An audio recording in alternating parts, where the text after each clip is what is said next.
Hello hello hello hello hello champions. तो बेटा आज हम क्लास 10th मैथ्स का गाला का स्टैंडर्ड पेपर का पेपर नंबर 2 सेट 2 जिसका आज हम सेक्शन ए सॉल्व करने वाले हैं। तो अब तक की जर्नी में हमने क्या देखा है, हमने बेसिक मैथमेटिक्स के पेपर करवा रहा हूँ, लिबर्टी के पेपर चल रहे हैं, लिबर्टी में भी बेसिक और स्टैंडर्ड चल रहा है और अभी मैं स्टैंडर्ड का पेपर नंबर 2 करवाऊंगा। देखो तुम यार स्टैंडर्ड वाले बच्चे हो, बिल्कुल मैथ से डरते नहीं हो और मुझे जहां तक भरोसा होगा तो तुम जो स्टैंडर्ड मैथ्स वाले उनकी यही होता है कि भैया मुझे 85 95 एंड 100 आउट ऑफ 100 का टास्क करना है, 100 आउट ऑफ 100 मुझे क्लियर करके लाना है। उस बच्चे से मेरे इस बच्चे से मेरे ज्यादा मार्क्स आने चाहिए। बट आपको भी पता है और मुझे भी पता है आपके जो मार्क्स करते हैं वो करते हैं सेक्शन ए में। जी हाँ, आपके मार्क्स करते हैं सेक्शन ए में। तो सेक्शन ए में मार्क्स ना कटे उसके लिए क्या करना पड़ेगा, आपको स्टैंडर्ड मैथ्स के सेक्शन ए के भी पेपर सॉल्व करो और बेसिक मैथ्स के भी पेपर सॉल्व करो। मेरी आपसे रिक्वेस्ट रहेगी, ऑर्डर रहेगा कि बेटा आप बेसिक गाला का जो बेसिक पेपर सेट है, लिबर्टी का बेसिक पेपर सेट है, मार्वल का बेसिक पेपर सेट है, उसे भी आप कर दीजिए ताकि आपका सेक्शन ए एकदम सुपर डुपर क्लियर हो जाए। मैंने सीबीएसई वालों बच्चों के लिए ओसवाल और इडियू कार्ड के भी पेपर सॉल्यूशन बना रखे हैं। ओसवाल और इडियू कार्ड के अंदर सेक्शन ए जो होता है वो तकरीबन 20 मार्क का होता है और वहां से भी आप और मैथ्स को अपनी तगड़ी बनाना चाहते हो तो वहां से भी जाके आप सीबीएसई लेवल के क्वेश्चंस कर सकते हैं। अगर इतना सब कर लिया तो डेफिनेटली चैलेंज रहेगा, एक मार्क्स भी आपका कटेगा। चलो आइए स्टार्ट करते हैं हमारा आज का रंग का रंग कार्यक्रम। तो क्या दिया हुआ क्वेश्चन में,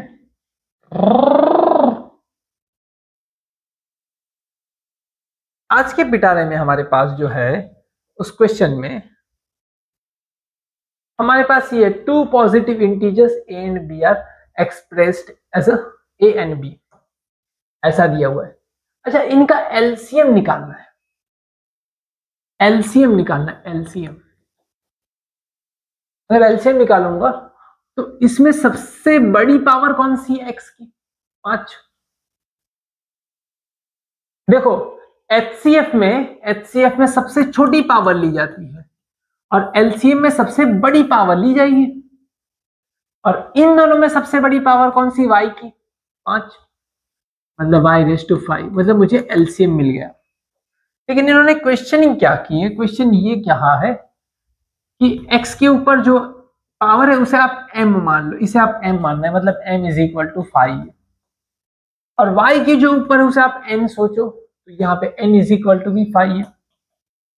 अब मुझे इन दोनों के बीच का सब्ट्रैक्शन पूछा है, 5 में से 5 जाएगा कितना बचेगा, 0 बचेगा। क्या इतना बचेगा, 0 बचेगा। चलो next, if the graph of the quadratic polynomial this is a parabola opening upward, मतलब ग्राफ कुछ ऐसे है, पैराबोला होता है x² का ग्राफ, जाहिर सी बात है, और ऊपर की तरफ खुला हुआ है। कहां के, ऊपर की तरफ खुला हुआ। ये ग्राफ ऊपर की तरफ कब खुला होता है, जब इसका इक्वेशन में x² के साथ जो नंबर होता है वो पॉजिटिव होता है, मतलब x² पॉजिटिव होता है। x² पॉजिटिव होने के लिए, x² को पॉजिटिव होने के लिए, x² के पॉजिटिव होने के लिए a को हमेशा 0 से बड़ा ही होना चाहिए, a को हमेशा 0 से बड़ा ही होना चाहिए, a हमेशा 0 से बड़ा रहेगा। लेकिन लेकिन लेकिन अगर तुम्हारा ग्राफ ऐसा होता, सपोज, इसका तो आंसर आ चुका है, इसका आंसर सी है, ये तो आ चुका है, लेकिन सपोज अगर तुम्हारा ग्राफ ऐसा होता है ना, पैराबोला ओपनिंग अपवर्ड की जगह पे डाउनवर्ड दिया होता, क्या दिया होता, डाउनवर्ड, ग्राफ कुछ ऐसा होता, तो इसके लिए इसको ए को नेगेटिव होना पड़ता, और नेगेटिव कब होगा, जब <0 होता, तब ये वाला आंसर आता। तो समझ गए, अगर एग्जाम में अपवर्ड की जगह पे डाउनवर्ड कर देंगे तो ये वाला आंसर आएगा, और अपवर्ड कर देंगे तो ये वाला आंसर आएगा। चलो नेक्स्ट क्वेश्चन की ओर बढ़ते हैं।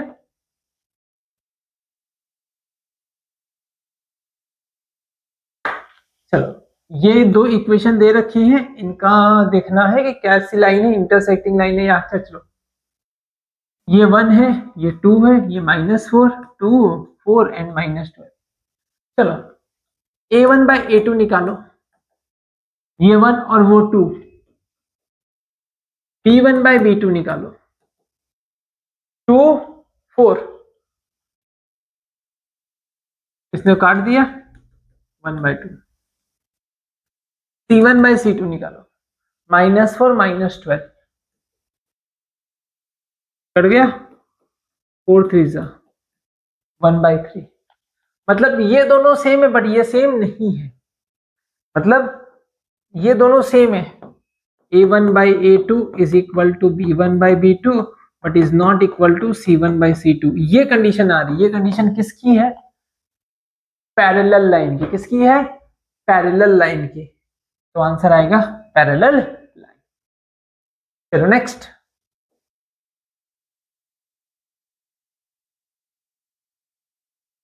If x is equal to 1 is a common root of, इसका भी रूट है और इसका भी रूट है, मतलब इसमें x की जगह पे 1 डालोगे तो आंसर 0 हो जाएगा, इसमें भी x की जगह पे 1 डालोगे तो आंसर 0 हो जाएगा।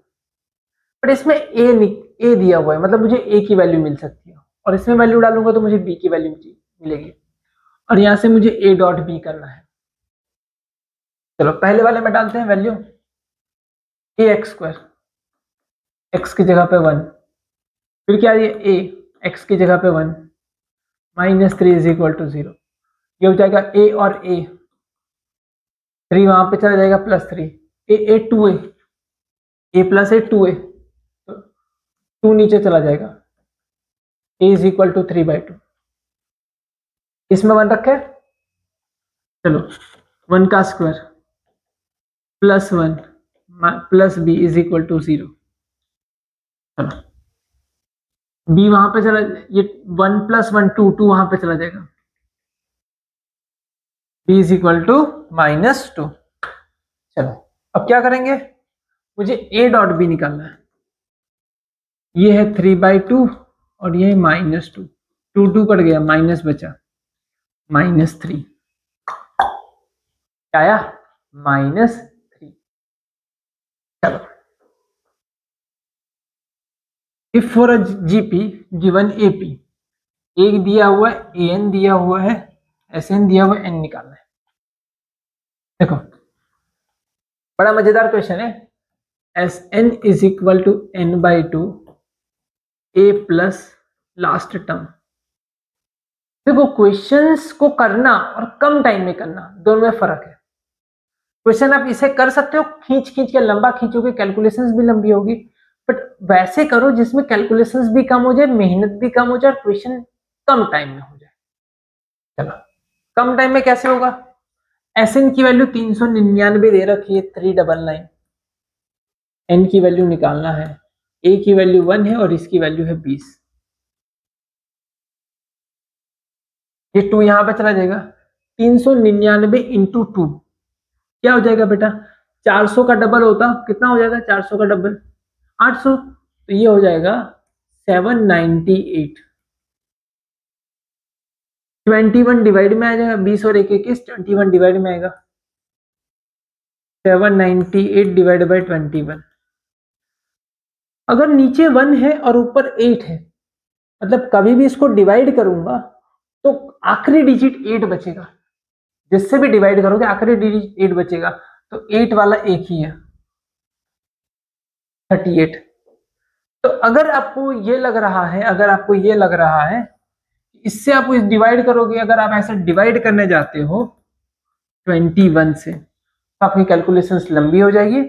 इससे अच्छा, इससे अच्छा, इससे अच्छा आप 21 को 38 से मल्टीप्लाई करके देख लो। 21 को अगर आपने 38 से मल्टीप्लाई किया तो आई एम डैम श्योर 798 ही आएगा, इस वजह से तुम्हारा आंसर 38 हो जाएगा। बोलो क्लियर है। चलो next question,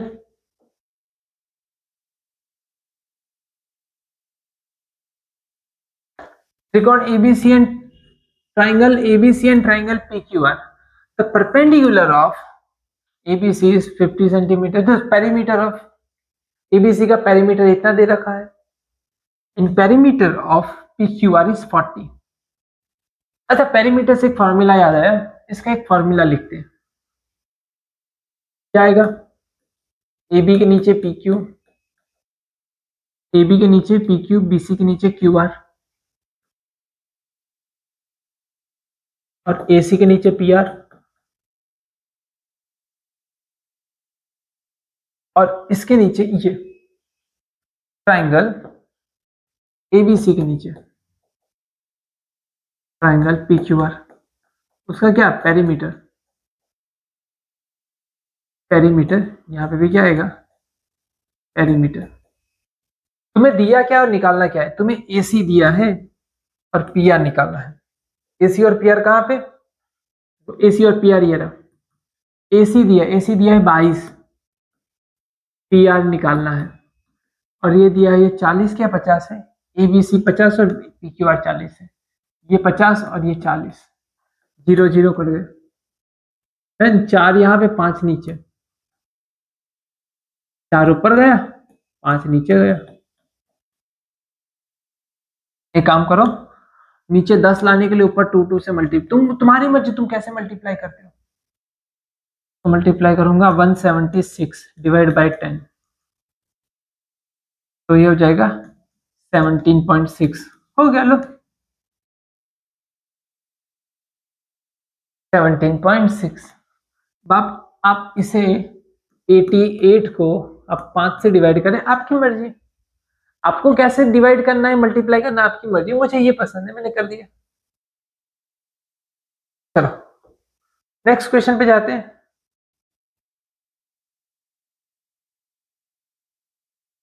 question number 7, x, 4 point in the on the circle with the origin as the center and the radius is 5 metre, value of x। एक सर्कल है जिसका ओरिजिन यहाँ पे है 0,0 सेंटर, सर्कल पे एक आया हुआ पॉइंट है जिसकी वैल्यू है x, 4। अच्छा मुझे ये बताइए कि सर्कल का सेंटर और इस पॉइंट के बीच की दूरिया को हम कहते हैं रेडियस r, और फिलहाल के लिए रेडियस की वैल्यू दे रखी है 5। मतलब अगर डिस्टेंस फॉर्मूला निकालो तो क्या होता है x2 minus x1 whole square, y2 minus y1 whole square is equal to distance का स्क्वायर। पर डिस्टेंस यहाँ पे डिस्टेंस नहीं, यहाँ एक्चुअली रेडियस है, तो मैंने रेडियस लिख दिया। ये पॉइंट था x और ये पॉइंट था 0, तो यहाँ पे आ जाएगा x माइनस 0 का स्क्वायर। ये था 4 और यहाँ पे था 0, 4 माइनस 0 का स्क्वायर, और रेडियस है 5 का स्क्वायर। ये हो गया 5 का स्क्वायर 25, ये हो गया x स्क्वायर और ये हो गया 16, 16 यहाँ पे 25 में से 16 गया 9, मतलब x is equal to plus और minus 3, x is equal to plus and minus 3। चलो नेक्स्ट, बड़ा ही चुन्नू मुन्नू क्वेश्चन दिया ये तो, 8th वाला, 1 प्लस 10 स्क्वायर। 1 प्लस 10 स्क्वायर मतलब क्या होता है? Sec square theta.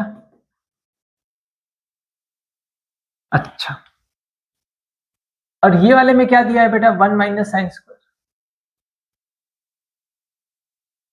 Actually multiply नहीं है, 1 माइनस साइन स्क्वायर। अब 1 माइनस साइन स्क्वायर की जगह पे लिखा जाता है cos square.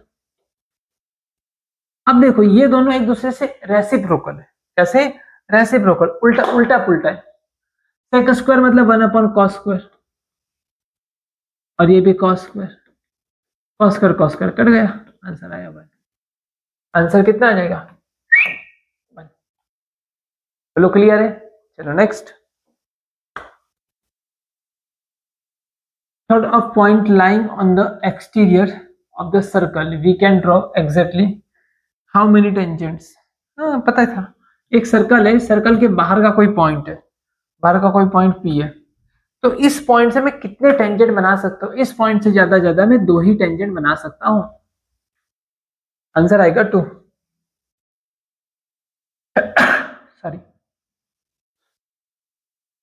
To circle two tangent में बना सकता। नीचे वाले पे आते हैं। In circle with diameter 42, circle का डायमीटर 42 है, ये रहा 42 डायमीटर, मतलब रेडियस हो गई 21। एन आर्क सबटेंडेड 30 डिग्री, कोई आर्क है, ये कोई आर्क होगी, कितना डिग्री बना रही है? 30 डिग्री बना रही है। अच्छा, then the length of arc, length of arc, length of arc का तो फॉर्मूला होता है, लेंथ ऑफ आर्क का फॉर्मूला होता है pi r theta divide by 180, pi की वैल्यू 22/7, रेडियस है 21, थीटा है 30 डिग्री और नीचे है 180 डिग्री। चलो 30 ने 180 को 6 से काट दिया, इसने इसको 3 से काट दिया, इसने इसको 2 से काट दिया, इसने इसको 11 से काट दिया। अल्लाह सर आप बहुत जल्दी जल्दी काटते हो। हाँ काट दिया, लो। अगर समझ नहीं आए तो पीछे फिर से चले जाइएगा, वापस देख लीजिएगा। चलो नेक्स्ट क्वेश्चन पे जाते हैं। डायग्राम देखो, total surface area of toy shown in figure, ये जो फिगर दिखाई दे रही है इसमें से जो यहाँ पे कोन है, ये कोन, कोन का जो नीचे ये जो कोन है, कोन जो बाहर से दिखाई दे रहा है, ये इसका एरिया होता है पाई आर एल, इसका एरिया होता है पाई आर एल। और ये जो ऊपर से हेमिस्फीयर लगा रखा है, हेमिस्फीयर ये वाला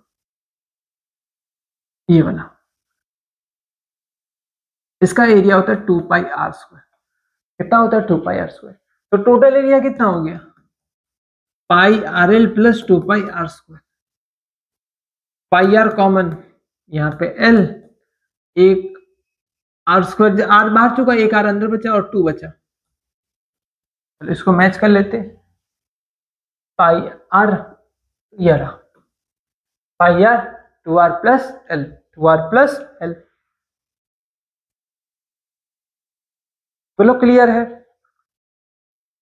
चलो आगे बढ़े। 12th नंबर का question, for some given data this and this दे रखा है, देन मीडियन निकालना है। बहुत ही आसान, बहुत ही आसान, चुन्नू मुन्नू वाला क्वेश्चन है। z plus x bar is equal to 98 and z minus x bar is equal to 12। अब ध्यान से सुनिएगा, अगर मैं दोनों का एडिशन करूंगा तो स्वाहा, z प्लस z 2z, ये हो गया 110 डिग्री। 110 का आधा कितना हो जाएगा? 2 से डिवाइड कर लो, 55। अगर मैं इधर 55 रखूंगा, 55 वहां पे जाएगा, 98 में से 55 जाएगा तो कितना बचेगा? 43। या इधर भी 55 रखूंगा तभी भी 43 आएगा। आपको जहां पे रखना है वहां पे रख दो, आपका x इज इक्वल टू 43 ही आएगा मीन। चलो अब आगे बढ़ते हैं। आपको पता है एक मोड 2 मीन मिलके 3 मीडियन बनाते हैं। हाँ जी सर हमें पता है। एक मोड है 55, दूसरा मीन जो है वो 43, 3 मीडियन 55 और ये हो गया 86, 3 नीचे और ये मिला के हो गए 86 और ये 141, 141। इसने इसको 47 से काट दिया, 47 से काट दिया। तो m is equal to 47, m is equal to 47। बोलो क्लियर है? चलो नेक्स्ट, और एनी इवेंट, कुछ इवेंट के लिए क्या ये कंपलसरी होता है कि होने की प्रोबेबिलिटी ज्यादा होती, ना होने की प्रोबेबिलिटी कम होती? ऐसा तो कुछ है ही नहीं, ऐसी तो कोई फिक्स चीज है ही नहीं कि होने की प्रोबेबिलिटी ज्यादा हो और ना होने की प्रोबेबिलिटी कम।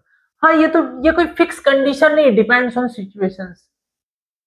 कि कुछ चीजें की नहीं हो सकती हैं तो उसकी प्रोबेबिलिटी 0 है, कुछ चीज हो सकती है तो उसकी प्रोबेबिलिटी 1 है, और कुछ चीज मोस्ट प्रोबेबली हो रही है तो उसकी प्रोबेबिलिटी ज्यादा होगी और ना होने की प्रोबेबिलिटी कम होगी। ऐसा तो ऐसा कुछ फिक्स है नहीं, तो ये भाई तो रॉन्ग है। तो दूसरे आ जाते, if pair of linear equation has no solution, अगर कोई दो पेयर ऑफ लीनियर इक्वेशन के पास कोई सॉल्यूशन ना हो तो दैट मीन्स वो आपस में इंटरसेक्ट नहीं कर रही है, सॉल्यूशन नहीं है, it is called the inconsistent pair of equation. सही है, जो लाइन का सॉल्यूशन नहीं होता, आपस में नहीं मिल रही दो लाइन, उसको हम क्या कहते हैं, इनकंसिस्टेंस। सही है। चलो, a quadratic equation has at most two real roots. सही बात है, क्वाड्रेटिक जो इक्वेशंस होती हैं, क्वाड्रेटिक इक्वेशंस, उसका कम से कम हो सकता है कि रूट ना भी मिले, हो सकता है रूट 1 मिले, हो सकता है रूट 2 मिले, ना मिले 1 मिले 2 मिले, बस ज्यादा से ज्यादा 2 हो सकता है, एट मोस्ट 2 भाई ट्रू है, 2 भाई ट्रू है। चलो ये वाला देख लो, ये भी तुम्हें उल्लू बनाने वाला क्वेश्चन, बेवकूफ बनाने वाला question. This point this point this points are collinear, बेवकूफ बनाएंगे। देखो चलो पॉइंट लोकेट करते हैं पहले। ये पॉइंट कहां पे, 0,5, मतलब x में 0 और y में 5, ये रहा हो गया 0,5, ये दे दिया।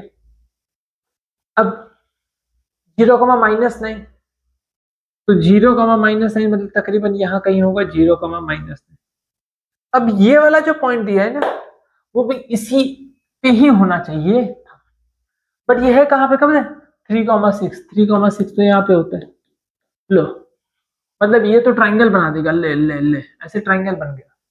लीनियर वीनियर नहीं है, एक लाइन पे है ही नहीं, को लीनियर तो है ही नहीं, मतलब तू भाई गलत है। बोलो क्लियर है, क्या क्लियर है। चल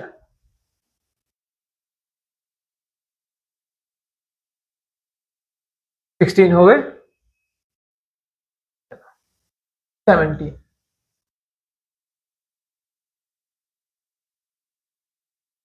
क्या दे रखा है 17 में, the radius and height of the cylinder is r and h. Cylinder जो है उसकी रेडियस आर है ना, हाइट एच है। चलो ठीक है, और उसके बाद कोन का जो है वो 3r एंड 3h है, तो नीचे कोन बना देते हैं। इसकी radius r but actually 3r है, और हाइट जो है वो कैपिटल H, मिलने में 3 टाइम्स h। इनसे कंपेयर में रेडियस भी 3 गुना बड़ी है और हाइट भी 3 गुना बड़ा है। अच्छा, फाइंड द रेशियो और volume of cylinder to volume of cone, मतलब इन दोनों का रेशियो लेना है वॉल्यूम का, इसका वॉल्यूम सिलेंडर का, कोन का वॉल्यूम, दोनों का रेशियो लेना है। यह है सिलेंडर, सिलेंडर का वॉल्यूम कितना होगा पता है, अगर मैं सिलेंडर का वॉल्यूम निकालू यहाँ पे, वॉल्यूम ऑफ सिलेंडर, इसका वॉल्यूम कितना आंसर आएगा, πr²h, और इसका आंसर कितना आएगा, πr²h और 1/3, क्योंकि ये कौन है, कौन का आंसर ये होता है 1/3 πr²। इसकी रेडियस है कैपिटल आर और हाइट है कैपिटल एच, बट आर जो है वो 3 बार है, 3 टाइम्स आर है, और एच जो है वो 3 टाइम्स एच है। 3 3 कट गया, 3 का स्क्वायर 9, ये वॉल्यूम। अब इन दोनों का रेशियो ले लो, रेशियो ले लोगे तो क्या आ जाएगा, ऊपर भैया सिलेंडर आ जाएगा, नीचे भैया कौन आ जाएगा। सिलेंडर का कितना आ रहा है πr²h, और कोन का कितना होता है 9 πr²h, मतलब आंसर है 1:9, 1/9। क्लियर है। 18, ये भी बड़ा मजेदार क्वेश्चन है, the mean of first n natural number, mean निकालना है, मीन निकालना मतलब एडिशन डिवाइड बाय एन, सबका एडिशन डिवाइड बाय एन। ये सबका एडिशन में एस एन क्यों लिखा हूं, क्योंकि ये एपी का एडिशन है। नेचुरल नंबर मतलब 1 2 3 4 5 ऐसे चलता जाएगा, कहां तक चलेगा, एन तक। सबका एडिशन करना है। सबका एडिशन का फॉर्मूला क्या होता है, एस एन का formula, S n is equal to n by two a plus last term. चलो एन, एन है, ए 1 है, ये एन है, एस एन है। एस एन की वैल्यू मुझे मिल गई, एस एन की वैल्यू जाके मैंने यहां पे रख दी, n by two 1 plus n divide by n, n cut गया। मतलब मुझे जो मिला वो क्या मिला है, मीन मिल गया कि भैया जो मीन है ना उसकी वैल्यू होती है 1 plus n divide by two. पर जो मीन की वैल्यू इन्होंने बता रखी है, जो मीन है वो कुछ इतना है। मीन कितना है, इतना है 9n/17। तो मीन की वैल्यू रख दूंगा 9n/17, 1 plus n divide by two. अब देखना ये यहां पे जाएगा और ये यहां पे जाएगा, 9 2 18n और 17 यहां पे गया, 17 प्लस 17n, 17 प्लस 17n हो गया। अब 17n यहाँ पे 18 में से 17n चला गया, n, n is equal to 17, n is equal to 17, the end. n is equal to यहाँ पे 17 आता है। चलो नेक्स्ट क्वेश्चन 19 पे, state the greatest integer which divides 96 and 160 both without remainder. दोनों में से अगर ग्रेटेस्ट इंटीजर पूछा है, दोनों को डिवाइड कर सके, मतलब एचसीएफ पूछा है। क्या पूछा है, एचसीएफ 96 और 160 का। 96 को तोड़ोगे कितने से टूटेगा, 96 को 24 24 इंटू 4, 24 को तोड़ोगे तो कितना टूटेगा,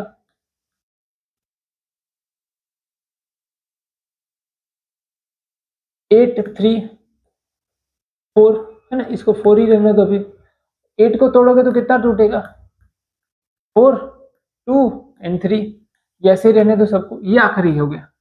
चलो 160 को तोड़ लो, क्योंकि 160 में 4 आने वाला है, ऐसे 4 को भी तोड़ोगे तो 2 2 टूटेगा। मैं भी इतना ज्यादा खींच नहीं रहा हूं, क्योंकि मुझे अगर डायरेक्ट इसके अंदर 4 वोर मिल रहा है तो मैं डायरेक्ट ले लूंगा। 160, 160 को अगर तोड़ोगे तो कितना हो जाएगा, 16 10, 16 को तोड़ोगे तो 4 4 सा, और इसको तोड़ोगे तो 5 2 सा, मतलब कितने नंबर निकल रहे देखो, 4 4 4 4 कॉमन हो गया है दोनों में, 2 2 2 भी कॉमन आ गया, बस यही है। और 16 2 सा 32, इसको भी 32 से डिवाइड कर सकते, इसको भी 32 से डिवाइड कर सकते हैं, मतलब इसका एचसीएफ आ गया 32। चलो next question, state the root of quadratic equations. अगर कोई क्वाड्रेटिक इक्वेशन मुझे दिया हुआ है, अगर उसके बारे में क्या रखा है कि ये कंडीशन लग रही है, ये कंडीशन मतलब क्या लग रही है बेटा, b square minus 4ac greater than 0। अब ये बताओ बी स्क्वायर माइनस 4ac होता क्या है, डी, वेरी गुड, डी होता है, डी ग्रेटर देन 0 है। अगर डी ग्रेटर देन 0 है ना, तो तुम्हें दो मिलेंगे, अल्फा और बीटा दोनों मिलेगा, अल्फा भी मिलेगा और बीटा भी मिलेगा। अल्फा कितना होता है, -b/2a, यहाँ पे भी -b/2a, एक बार प्लस रूट डी, एक बार माइनस रूट डी, एक बार प्लस रूट डी और एक बार माइनस रूट डी, इतना आता है। अगर चाहो तो आप कंबाइंड लिखना चाहो तो ऐसे भी लिख सकते हो, ऐसे भी लिख देते हैं लोग, प्लस और माइनस ये भी लिख देते हैं, और यहाँ पे कह देते अल्फा और बीटा दोनों, क्या, अल्फा और बीटा दोनों। लेकिन लेकिन लेकिन मैं थोड़ा क्वेश्चन चेंज कर दूं, इसका तो आंसर आ गया। लेकिन अगर ऐसा लिखा होता, ये कंडीशन कुछ ऐसी होती है, b square minus 4ac is equal to 0 होता, मतलब alpha is equal to minus b upon 2a, root d भी 0 होता, यहाँ पे भी बीटा में भी रूट डी 0 होता, मतलब रूट डी तो रहता ही नहीं, ये रूट डी नहीं रहता, रूट डी नहीं रहता, तो अल्फा और बीटा दोनों सेम आते, minus b divided by 2a। Done. लेकिन अगर तीसरी कंडीशन ये लगती, अगर ये लगती 0 से छोटे हैं, मतलब नेगेटिव है, नेगेटिव होंगे तो अल्फा और बीटा, रियल अल्फा और बीटा, रियल नंबर अल्फा और बीटा का एग्जिस्ट ही नहीं करेगा। एक्चुअली मैथ्स में एक नंबर होता है जिसे हम इमेजनरी नंबर कहते हैं, क्लास 11 में पढ़ोगे इमेजनरी नंबर, तो यहाँ पे रियल नंबर, रियल रूट नहीं मिलते, मिलेंगे तो इमेजनरी रूट, जो आप क्लास 11 में आके पढ़ोगे। चलो इसके बाद मैच द फॉलोइंग होगी, ये रे दो, चलो ये दिखाई दे रहा है, हाँ, लेकिन इसका क्वेश्चन पढ़ लिया, ये रहा, पॉलिनोमियल दिया है, उसका sum in zeroes as, alpha plus beta को इन्होंने एस बोल रखा है, जीरोस का सम बोल रखा है, और जीरोस का प्रोडक्ट को पी बोल रखा है।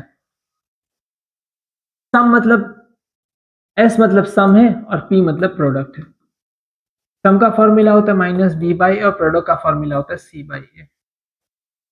चलो पहले वाले का आंसर देख लेते हैं, ये 1, ये 13, और ये ए बी सी, बी की वैल्यू है 13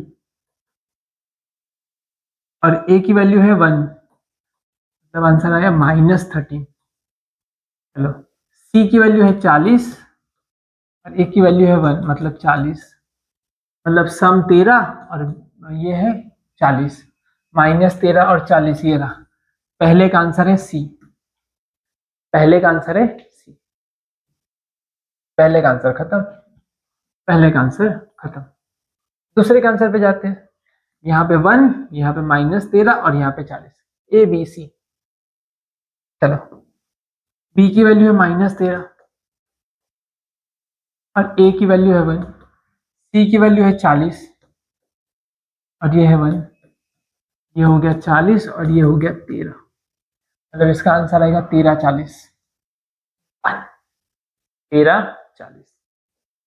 चलो नेक्स्ट पे जाते हैं, इसका आंसर, अरे कितना चिन्नू मुन्नू दे रखा है, 1 प्लस कॉट स्क्वायर। अब जो कॉट होता है ना, 1 प्लस कॉट स्क्वायर, उसका आंसर होता है कॉसेक स्क्वायर। देखो साइन का इनवर्स जो होता है, साइन का उल्टा जो होता है वो होता है कॉसेक, और कॉसेक का उल्टा होता है साइन, तो कॉसेक स्क्वायर का उल्टा क्या हो जाएगा, साइन स्क्वायर, इसका आंसर आएगा साइन स्क्वायर। क्या आंसर आएगा, साइन स्क्वायर। चलो नीचे वाले पे आ जाए, नेक्स्ट इस पे cot theta into tan theta. देखो तुम्हें उल्लू बना रहे बस, ये लोग पूरा तरीके से उल्लू बना रहे, देखना कैसे, ये खींच खींच के लिख देंगे तुम डर जाओगे। Cot theta into tan theta 1 होता है, सेक का उल्टा होता है कॉस, और कॉस का उल्टा होता है सेक, तो ये हो गया कॉस स्क्वायर थीटा, इसका आंसर आता है कॉस स्क्वायर थीटा। यहाँ पे तुम्हारा ये वाला पेपर होता है खत्म। जिस प्यार, उम्मीद और उत्साह के साथ, जिस लगन के साथ बेटा तुम ये पढ़ाई कर रहे हो और इतनी अच्छे से मेहनत से पेपर सॉल्व कर रहे हो, उसी मेहनत को, उसी लगन को, उसी प्यार जुनून को आप, उसी एनर्जी को आप बोर्ड के पेपर तक बचा के रखिएगा, और जैसे जैसे मैं पेपर अपलोड करता जाऊंगा उसे डेफिनेटली सॉल्व करते चलेगा। अगर कुछ भी दिक्कत लग रही है तो आप मुझे बेझिझक वहां पे कमेंट कर सकते हैं। मिलते हैं नेक्स्ट क्लास में, इसी तरीके से मचाते रहिएगा। Have a good day.